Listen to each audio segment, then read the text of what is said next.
अस्सलामु अलैकुम वरहमतुल्लाहि वबरकातुहू। इस वक्त मैं कश्मीर की मारूफ शख्सियत हज़रत मौलाना अनवर शाह कश्मीरी रहमतुल्लाहि अलैहि के मस्कन के पास खड़ा हूँ। लोलाब में ये एक इलाका है, वरनऊ एक गांव है और उस गांव में ये इलाका है अनवराबाद। इस गांव को और इस इलाके को हज़रत के नाम की तरफ ही मंसूब किया गया।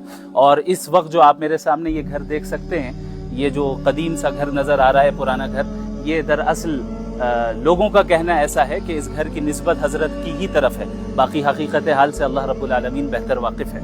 हज़रत अनवर शाह कश्मीरी रहमहुल्लाह मोहताज तारुफ नहीं है। 1875 में उनकी पैदाइश होती है और इसी गांव में पैदाइश होती है, यहीं पे उनकी परवरिश भी होती है। उनके जो वालिद मोहतरम थे वो भी आलिम दीन थे और इनकी बेहतरीन तरबियत होती है, यहाँ तक कि वो बड़े आलिम दीन बन जाते हैं, बड़े मुहद्दिस बन जाते हैं और अहादीस नबविया की भरपूर अंदाज में खिदमत अंजाम देते हैं। आज तक हम सब उनकी किताबों से जो है इस्तिफादा करते हैं और पूरी दुनिया इस्तिफादा कर रही है। आइए हम इंशाअल्लाह आगे चलते हैं, अंदर चलते हैं और देखते हैं कि उस वक्त उस ज़माने में किस तरह का घर हुआ करता था और इन तमाम कम वसाइल होने के बावजूद उन्होंने कैसे दीन की मेहनत की और दीन का इल्म हासिल किया और अल्लाह ने इन्हें कितने ऊंचाई तक अल्लाह रब्बुल आलमीन ले गया। आप इस घर को देख सकते हैं, आप छत को देखें, दीवारों को देखें और इन तमाम जगहों को देखें कि ये घर किस तरह है और किस तरह वो जिंदगी यहाँ पे गुजारते थे, कम वसाइल के बावजूद भी बड़ी मेहनत की दीन को हासिल करने के लिए। और आजकल हमारे यहाँ तमाम वसाइल हैं, लेकिन उसके बावजूद जो है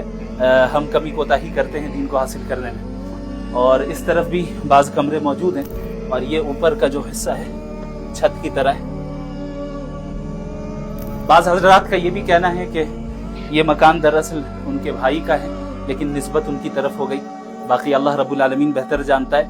ये गांव वही है, ये बस्ती भी वही है जहाँ पर हजरत की विलादत हुई और परवरिश चली। यहाँ उनके घर के करीब एक चश्मा भी है जिसकी निस्बत भी उन्हीं की तरफ की गई है और इसे चश्मा-ए अनवर कहकर पुकारा जाता है।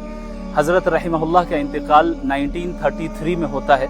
अल्लाह रब्बुल आलमीन से हम दुआ गो हैं कि अल्लाह हजरत के दर्जात को बुलंद फरमाए और उनके इल्म से पूरी उम्मत को इस्तिफादा करते रहने की तौफीक अता फरमाए। जज़ाकुमुल्लाहु खैरन।